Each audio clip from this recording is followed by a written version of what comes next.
kabajamootaa fi jaalatamoota maatiiwwan waaqayyoon kan jaalattan waaqayyo isiniin kan jaalatu hordoftoonni chaanaalii keenyaa Waadaa Fannoo Miidiyaa hundumti keessan bakka jirtanitti akkam jirtu akkam yoo dhageessanii akkamiin turtanii guyyaa har'aatiin kan nu ga'e Waaqni abbootii keenyaa galannii fi ulfinni teessoo isaa aari'am irratti isaaf haa ta'u.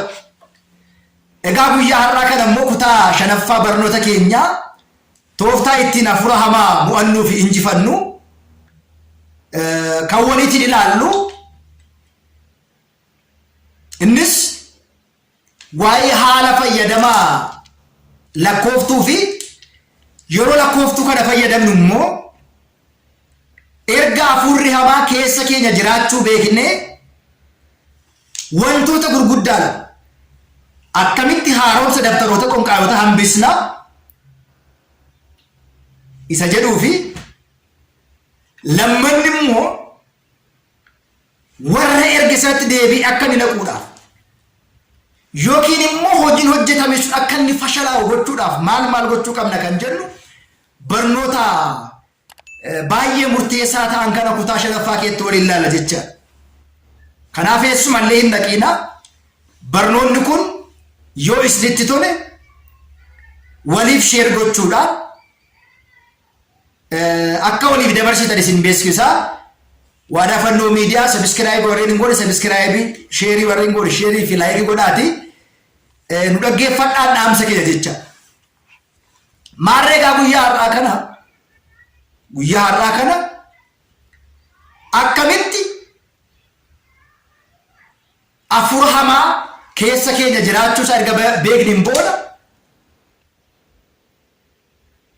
akka inni deebi'ee lammata irratti hin haaromfamne taasisnaa isa jiru. Mee kana beekuudhaan dura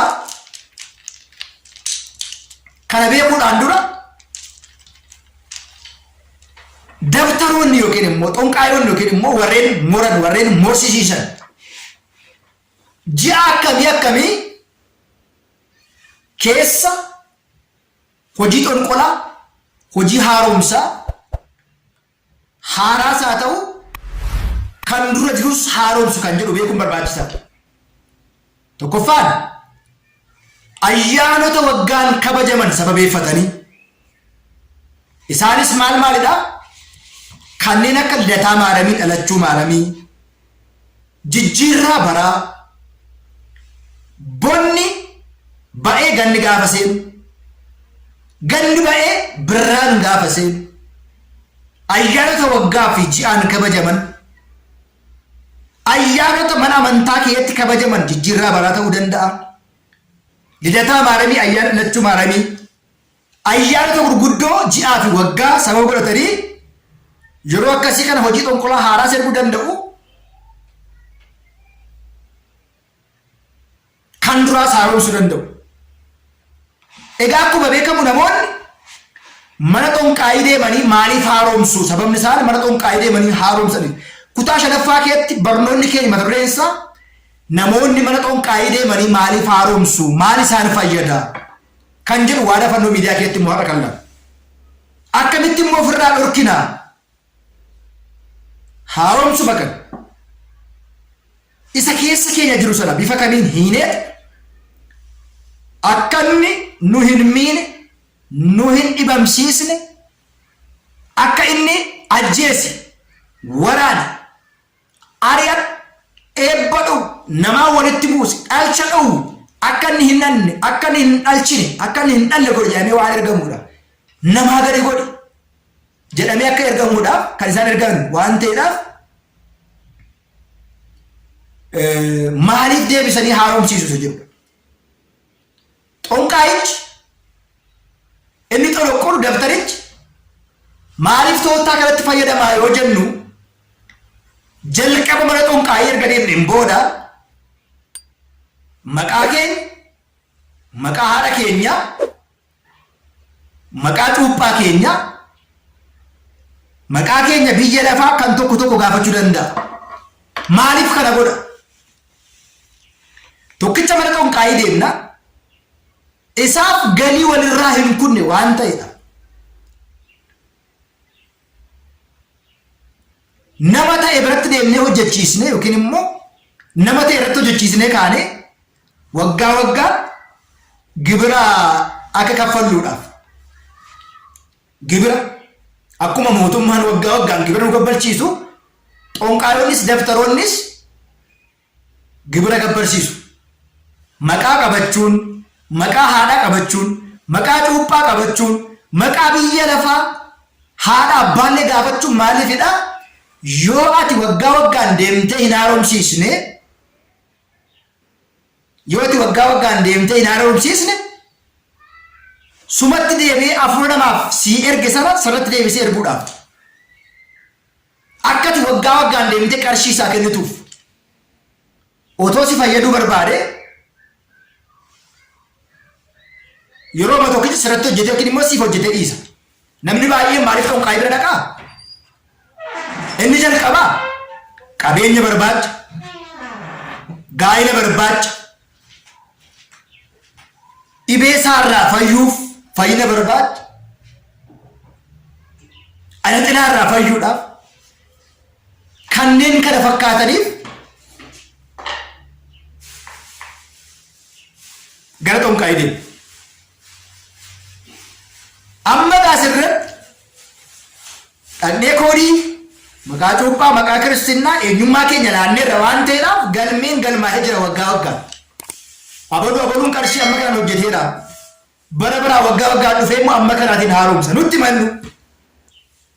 Yoo haaromsuu baatte yoo waggaa waggaatti dhufuu baatte akkas taata hin badda jedhee nutti erga. Kanaaf sodaa kanaaf jecha warri namarratti hojjechiise fakkeenyaatiif liqeeffate inni qabu qabeenya isaa qabate hojjechisuu danda'a. Namni baay'ee araqee baasee gabaa keessa gullitii keessa oolee jireenya nama balleessuudhaaf waan qabutti fayyadamee dhaqee xonqaayii hojjechiisa. Baay'ee kan nama dhibu. Ofiiyyuu hin qabdu. Ofiiyyuu hin qabu luka duwwaa deemtii kadhatteetu immoo dhaqxee xonqaayii kenniti. Kana jechuun billaachi ofiiyyuu hin qabdu dhagaatti uffisti jedha Oromoon gaafamummaa. Kanaaf egaa erga kana ta'een booda waggaa waggaan deemneetu haaromsiisna.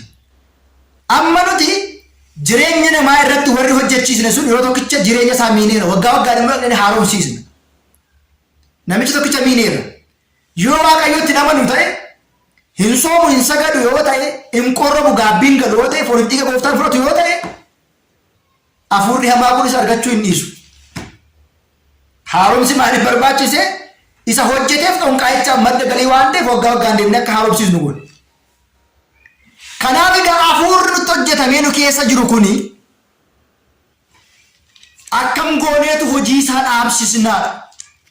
Tokkoffaan keessa keenya hafuura jiru sana hojii isaa akka hin hojjenne gochuu, lammata akka inni hin haaromfamne gochuu, yoo haara illee gara keenyatti akka hin dhufne isa ergu sana lakki gara isaa hin deemu walatta maaraam kan jedhamtu yookiin immoo gabra maaraam kan jedhamu kanatti ergamee lammata hin naqu jedhee dila seexan bakka hojii godhan dhaaban hojjedhu dadhabeeraa jira. Yoo maal ta'e ta'a nutis gaa guyyaa har'aa kana lakkooftu kan qabannee maqaa gooftaa keenya qoricha keenya Yesuus Kiristoosiitiin waadaa qulqulleetti dibroo maaramiitiin waadaa ergamaa qulqulluu Mikaa'eliitiin qulqulluu Gabreeliitiin qulqulleetti Arseemaa qulqulleessi Yohaannis Cuuphaatiin hafuurri keessa koo jirtu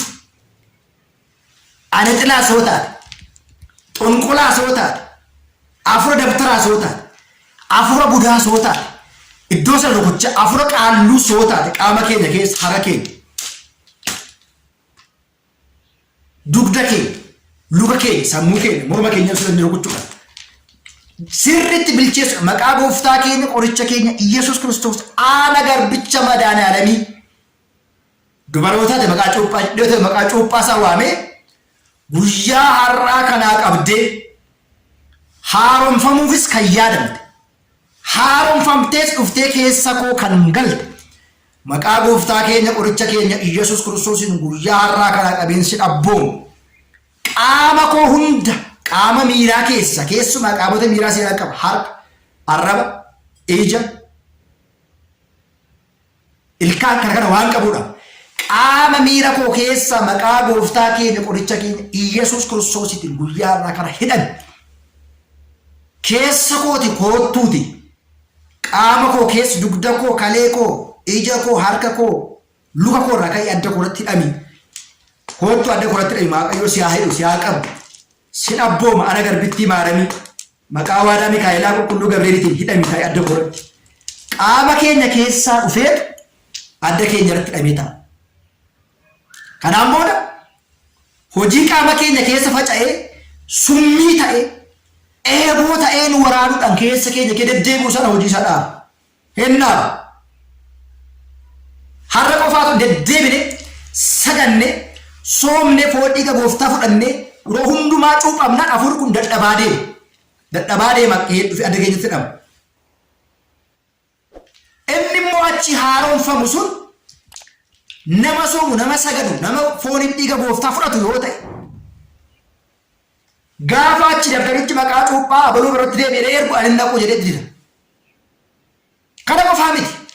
Maqaa gooftaa keenya qoricha keenya Iyesuus Kiristoositiin dabtaraan xomqaayin irratti hojjetamte nama irratti hojjete irratti dhaqiiti gad. Isuma dhaqiiti hidhi qabi. Maqaa gooftaa keenya qoricha keenya Iyesuus Kiristoositiin humni kee dadhabaa, ijji kee jaamaa, humni kee qeexamaa haa ta'u keessa kooti buqqa'iiti ba'i. Mana xomqaayicatti galiisuma dhala isaatiif taa'e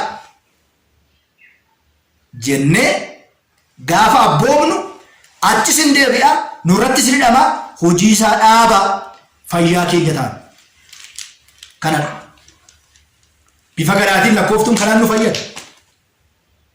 Torbeettaan immoo bakka sabalaa deemnee gaabbii gallee iddoo cuuphaas deemnee luboonni hafuura hamaa nurraa baasanii immoo yoo maal ta'e deebi'ee galuu danda'a jedhu immoo kutaa jaaffaa keetti ilaala. Har'aaf barnoonni keenya kanumaan nu ga'a, kan nu barsiise, kan nu gorsu Waaqa abbootii keenyaaf galanni haa ta'u. Sabiskiraayibii, sheer, laayikii godhaatii barumsa kana hordofaa nagaan naa tura.